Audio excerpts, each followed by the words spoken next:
What's going on, everyone? Juicebags here, and welcome back to the channel. Dungeon Defenders Awakened has gotten their very first community development team update, and we are going to jump in and go through the patch notes. Now, I will link it in the description. I will say it is a very, very large wall of text, as you can see here. If you want to read through the full thing, you can, and I will link that down below, but let's go ahead and jump right into the patch notes portion of it. Let's see if we can find it. Here we go. Looks like it starts right about here. So with today's update, we've made significant progress towards fixing several game-breaking glitches and improving gameplay balance. Sandkeepers on Forsaken Temple now have a minimum movement speed of 6, allowing them to move much faster and provide a more dynamic challenge.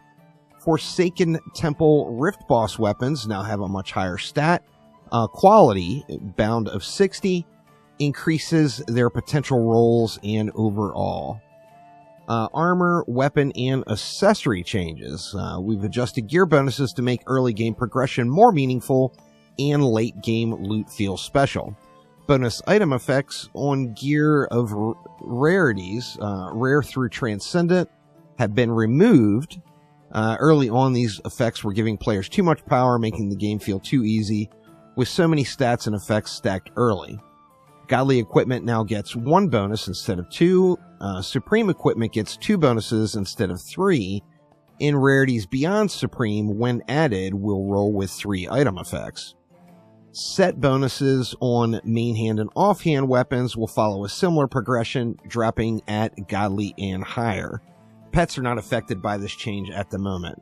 Now, what this is referring to is the passive rolls on gear.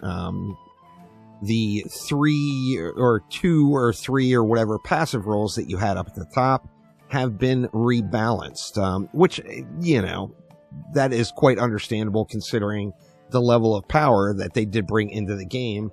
However, let's go through the good and the bad here. I think this is going to cause one big major issue, and that is it makes all of our gear we already have the best gear in the game, because that is now legacy gear that still has like the 3 rolls on Supreme equipment. So like for me personally, I am mostly in Supreme gear. Other than any new items that might be dropping, my Supreme gear I currently have is going to be better than anything else that could potentially drop, because it's got 3 passives instead of the 2 that will be dropping on gear. Now, this, of course, will be a moot point when they do add in the next tier of gear, as there will be a higher tier of gear to farm for. However, I mean, I personally think that this particular portion of the update should have been waited or saved until that higher tier of gear came in. Understandable change, no doubt. However, I think the timing is a little bit weird with it introducing legacy gear into the game now, which will be superior to anything you could possibly get dropping, assuming you had a decent piece before. The total number of skill points has been decreased to 1385, with the last 10 levels granting 40 skill points per level. This aligns the maximum base stat value more closely with DD1, lowering the overall early game power and making progression feel more balanced. Fair enough. The Demon Lord.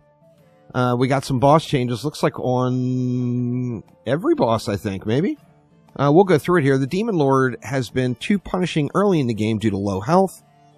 We've adjusted him as follows. The base attack power decreased from 63 to 40.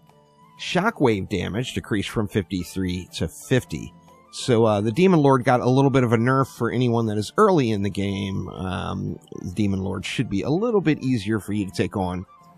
The Goblin Mech, of course, had its little cheese spot. The players were able to cheese the Goblin Mech by standing on its spawn point. And they added a kill box beneath the boss to prevent players from exploiting the spawn point. You know, this, of course, you know, kind of a no-brainer, fixes any potential cheesing of the boss there. The Ancient Dragon Mana Bomb now hits the Ancient Dragon. To be honest with you, I've never actually tried to use Mana Bomb on the Ancient Dragon, so I didn't realize that that was even a thing. But good to see that Mana Bomb is now working in there. A little typo there. Lichen King. The Lichen King fight has been reworked to feel challenging and rewarding for the first piece of Arcanist gear and some of the best weapons in the game. Changes include fix the stuck and kill exploit.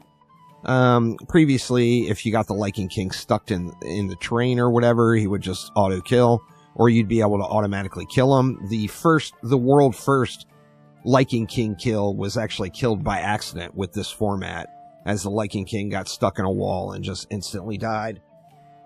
Increased damage reduction during the howling state by 500%. Disabled player collision with the boss to prevent throwing him under the map. Increased movement speed in the lured state from 1.25 to 5, and in fleeing state from 1 to 8. This is an awesome change right here, as it's just going to speed that whole fight up. Increased damage resistance while fleeing from negative 75 to negative 0.95. AoE howl changes. Damage is now multiplicative with a 2.5 scalar. Attack rate buff increased by 50%. Buff duration increased from 5 seconds to 17.5 seconds. Damage reduction from player attacks is at 50%. Movement speed buff is 1000%. The boss stun mechanics now allow the player to deal 50% more damage. Stalking mode adjustments. Movement speed increased by 50%. Stalking swipe cooldown reduced from 3 seconds to 2 seconds. Single swipe cooldown coefficient decreased from 1 to 0.95. Howling state now applies poison dots that disappear in the lured state. The bomb timer is increased to 15 seconds from 25 seconds and updated the UI. And then there's a new gemstone, the Laspis gemstone. We'll get into those later. That drop as in survival, and I would assume mixed mode as well. This should make the Lichen King fight a lot more engaging for sure. This is probably, I mean, for me personally, this was my most farmed map without a doubt in the game. It had some really good rune drops, and additionally, it had the Arcanist gear, so it had great rune drops, great weapons, and the only Arcanist piece that was available in the game. Now, I haven't jumped in and played through any of these maps again yet, which I definitely will. However, very curious to see on that one. On the Dune Eater, or Forsaken Temple map, has been reworked for a more rewarding experience. Added Arcanist gloves to the end loot chest of survival and mixed mode. So Arcanist gloves, of course, are going to give you that, I believe it's number 2 slot as a fusion piece of gear. So new Arcanist piece added in. Added a Topaz gemstone pet to the survival reward loot table. Players can no longer target the Dune Eater while it's under the lake, forcing proper gameplay, no blowing him up when he's down below. Then there was some defense changes in the game. The healing aura has been significantly improved. Healing output increased by a factor of 8, making it a much stronger choice for the Lichen King fight and other challenging encounters. I was actually, periodically, I would use a healing aura with the remaining DU that was left over. Healing aura is a good thing, so nice to see it got a little buff, as it was a little bit underwhelming in the past. Guardian changes. The Guardian has been rebalanced to make Divine Protection more tactical and engaging. Cooldown on Divine Protection is increased to 7 seconds, up from 1. That Divine Protection now consumes 25 ability mana per second, up from 16. While active, the Guardian now takes 25% of the damage that allies inside the circle receive. So a little benefit there for playing in a group. The Shield Slam maximum range was increased from 500 to 1000. The Shield Slam maximum charge time is now 0.5 seconds. The cooldown is 2 seconds. The damage scaler itself was increased from 1 to 2.5. And then it now applies a 4-second stun. So Shield Slam, if you like playing on an active Guardian, will certainly be something you're going to want to look at. The Warden changes. The Warden has received a series of improvements to make their abilities feel faster and more rewarding. Sprout cooldown was reduced from 5 seconds to 3 seconds. The Sprout damage coefficient is increased from 1 to 2.5. Sprout pickup range increased from 300 to 750. The Sprout cast time is reduced from 3 seconds to 1.5. Pure Sprout now applies a 15% buff to the player when picked up. Wrath Sprout now doubles player speed, increasing damage by 35% and giving 15% damage resist. Shroom Circle's max range is increased from 1,000 to 5,000 range units. Shroom Circle cooldown is reduced to 7 seconds. Shroom Circle Wrath damage coefficient was increased from 1 to 1.5. Coefficient doubled when Wrath Stun is active. Sludge damage coefficient increased to 1. Sludge slow duration increased to 3.5 seconds. Summoner changes. Pet Boost had its coefficient increased from 1 to 1.5. Now, I'm not really sure exactly what that means. The Summoner Pet Boost was ridiculously busted before. It's just crazy, crazy powerful.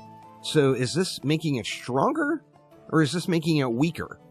I'm not really sure. If it got nerfed, I can understand it. If it got buffed, it's going to be even more of a beast than it already was. Rogue changes. The stealth buff post-multiplicative additive bonus decreased to 0.1, down from 0.2. Rip state damage coefficient decreased from 1 to 0.75. And then pets. Major focus of this update is pets.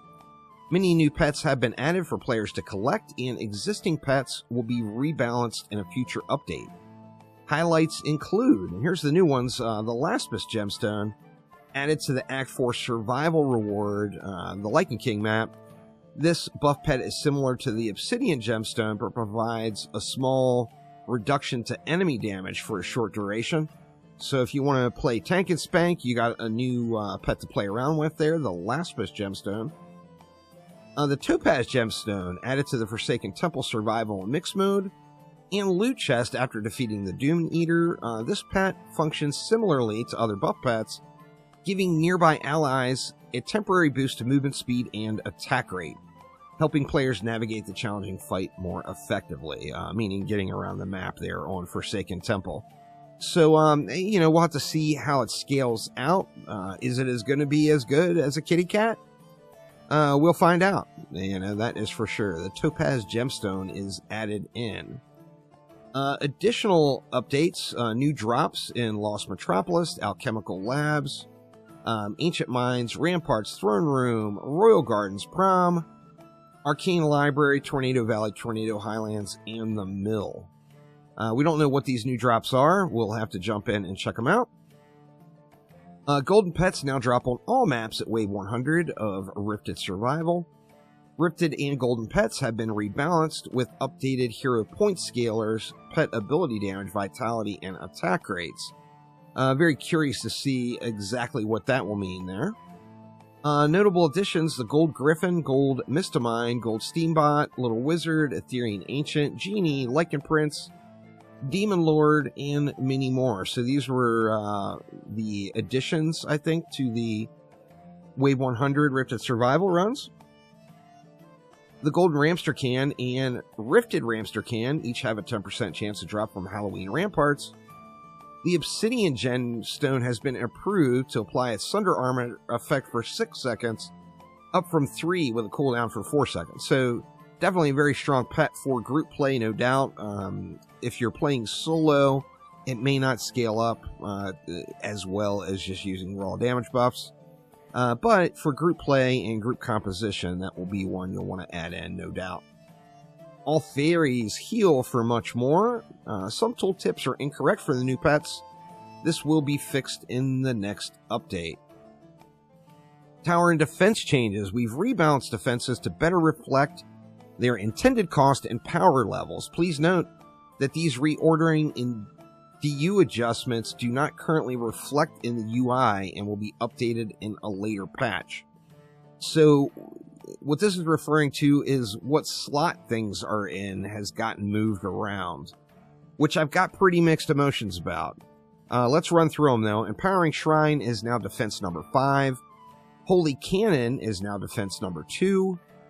Obelisk is now defense number 3. Owl is now defense number 4 and costs 4 DU. Holy Bulwark is now 3 DU. The Poison Dart Tower is now 3 DU and costs 80 mana. Spider Minions, the web effect, is now 1.25 damage multiplier, down from double. You know, spiders were beast. We all know it. So yeah, the spiders got the nerf bat. Siren Minions now cost 90 mana and is defense 4. Dark Mage Minion is now defense 4, cost 80 mana and costs 3 DU. Ogre Minion, the DU cost was reduced to 120 DU. Squire Blockade is now 2 DU. Sniper Cannon is now defense number 2, costs 80 mana and uses 4 DU. Harpoon Tower is now defense number 4. Bowling Ball Tower is now defense 3, costs 70 mana and uses 4 DU.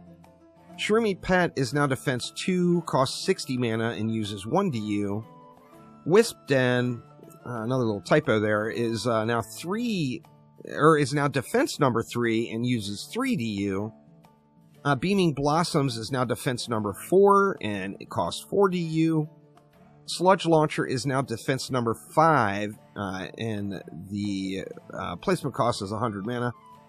Overclock Beam Rune Coefficient decreased to 0.5, reducing the bonus damage from the rune by itself. Now, we'll have to do some math here and see exactly how hard this hits.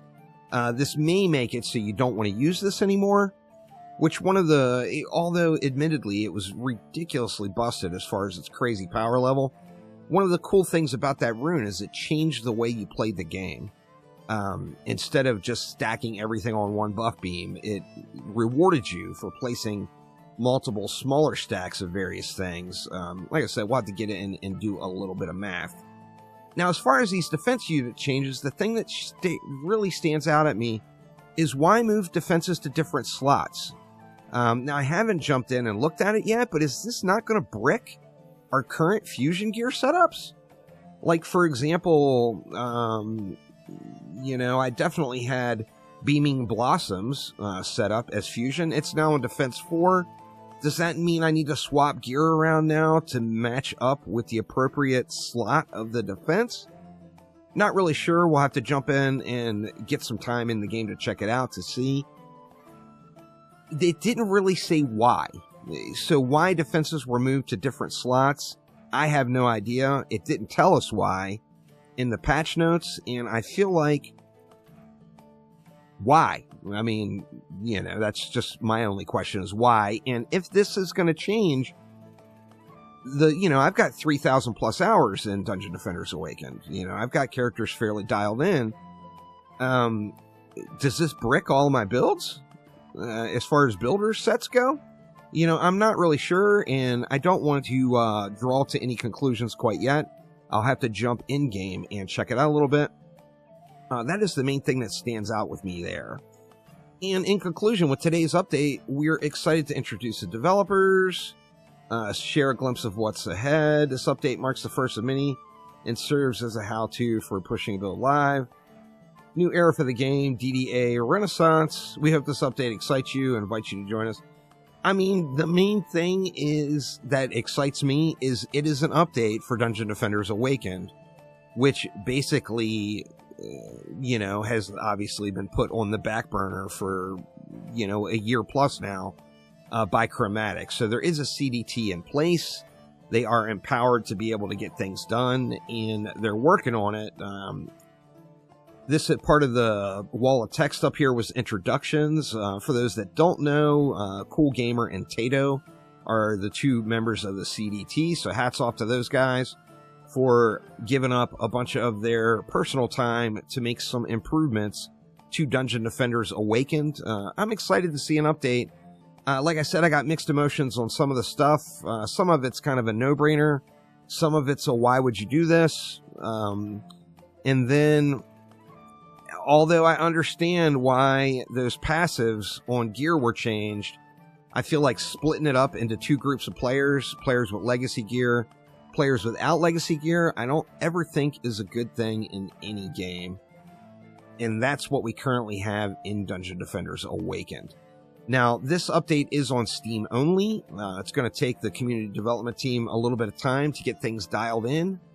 As far as, getting enough improvements where it's worth attempting to try to get it out to consoles, I wouldn't, never say never, of course, but I would not anticipate that this update or the previous updates that did not make it to Switch will ever make it to Switch. I think there's some hardware limitations there. However, the CDT has expressed a desire to get these updates out to consoles once there's a little bit more substantial changes in the game where it's worth their time to get it dialed in and pushed out. But that will do it for now. Like I said, a link to the entire article is down in the description below. Make sure to head on over and check it out. And let me know what you guys think down in the comments below. Are you excited to get back into DDA and farm up these new items? Is it not enough for you yet? Is it not what you wanted to see in the game? Let me know what you think.